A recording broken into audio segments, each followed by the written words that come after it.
Hello students, এসো কিছু শিখি চ্যানেলে তোমাদের প্রত্যেককে স্বাগত। আশা করি প্রত্যেকে ভালো রয়েছো। আজকে আমরা আলোচনা করব দ্বিতীয় শ্রেণীর সহজ পাঠের 3 নম্বর পেজ দ্বিতীয় পার্ট, যেটা প্রথম পার্টটা আমরা আগের ভিডিওতে আলোচনা করে দিয়েছিলাম। তোমরা যদি না দেখে দেখো, এই চ্যানেলের ডেসক্রিপশন বক্সে লিঙ্ক দেওয়া থাকবে, তো সেখান থেকে তোমরা দেখে নিতে পারো। তো এই ভিডিওতে আমরা দ্বিতীয় পার্ট থেকে আলোচনা করব। দ্বিতীয় পার্টটা আমরা পড়বো, এবার যা প্রশ্ন উত্তর হবে সেগুলো আমি তোমাদেরকে বলে দেবো। তো চলো আলোচনাটা শুরু করা যাক। ভিডিওটা ভালো লাগলে তোমরা অবশ্যই কিন্তু ভিডিওটা একটা লাইক করো, আর যারা চ্যানেলে নতুন তোমরা কিন্তু অবশ্যই চ্যানেলটাকে সাবস্ক্রাইব করে রেখো পরবর্তী ভিডিওগুলো দেখার জন্য। চলো শুরু করছি। কি বলছে? আজ আদ্যনাথ বাবুর কন্যার বিয়ে তার এই শল্যপুরের বাড়িতে।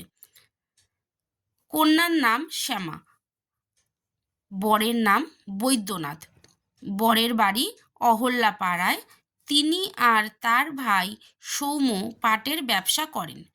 তার এক ভাই ধৌম্যনাথ কলেজে পড়ে আর রম্যনাথ স্কুলে। তাহলে প্রথম প্রশ্নয় কি আছে? আজ আদ্যনাথবাবুর কন্যার বিয়ে। এখানে প্রশ্ন কি হবে? আজ কার বিয়ে? তাহলে উত্তর হবে আজ আদ্যনাথবাবুর কন্যার বিয়ে। নেক্সট প্রশ্ন হবে কন্যার নাম কি? এখানে দেখো দেওয়াই রয়েছে দ্বিতীয় লাইনে, কন্যার নাম শ্যামা। তাহলে এটা চলে গেল। ছোট ছোট প্রশ্ন, তোমরা কিন্তু প্রশ্নগুলো সবাই খাতায় লিখে নাও, লিখে উত্তরগুলো নিজেরা বই পড়ে তারপর করবে, ঠিক আছে? আর বানানগুলো কিন্তু খুব ভালো করে পড়বে। নেক্সট আছে বরের নাম বৈদ্যনাথ। তাহলে আদ্যনাথবাবুর কন্যার বরের নাম কি? না, বরের নাম হচ্ছে বৈদ্যনাথ। বরের বাড়ি কোথায়? বরের বাড়ি অহল্যাপাড়ায়। প্রতিটা লাইনে কিন্তু ছোট্ট ছোট্ট প্রশ্ন। তাহলে কন্যার নাম কি? কন্যার নাম শ্যামা। বরের নাম কি? বরের নাম বৈদ্যনাথ। বরের বাড়ি কোথায়? বরের বাড়ি অহল্যাপাড়ায়। তিনি আর তার ভাই সৌম্য পাটের ব্যবসা করেন। তাহলে বর কি করেন? না, বর আর তার ভাই সৌম্য পাটের ব্যবসা করেন। তার এক ভাই ধৌম্যনাথ কলেজে পড়ে আর রম্যনাথ স্কুলে।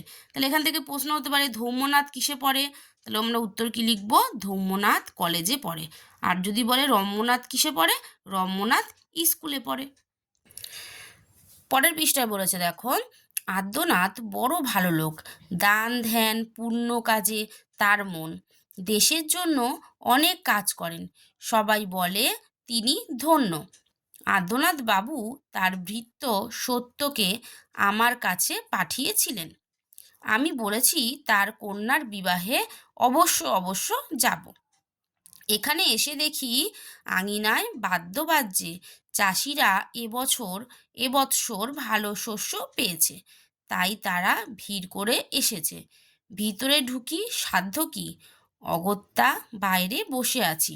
দেখছি ছেলেরা খুশি হয়ে নৃত্য করছে, কেউ বা ব্যাট বল খেলছে।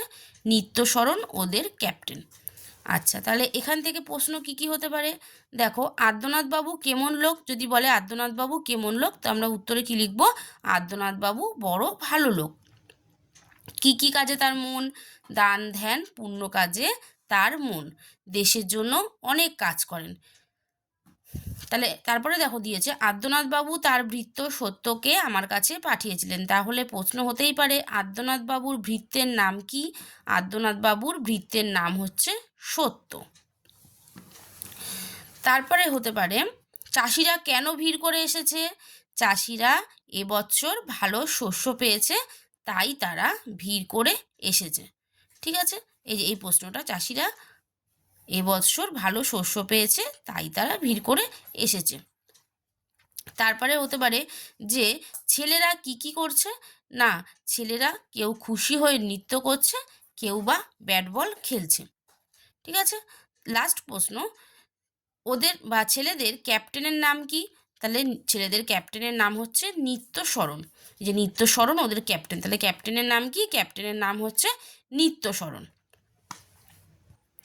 তাহলে দ্বিতীয় পার্টটা যে আছে, সহজ পাঠের দ্বিতীয় পার্টটা তোমাদেরকে আজকে পড়িয়ে দিলাম। পড়িয়ে প্রশ্ন উত্তরগুলো কিন্তু আমি আলোচনা করে দিলাম।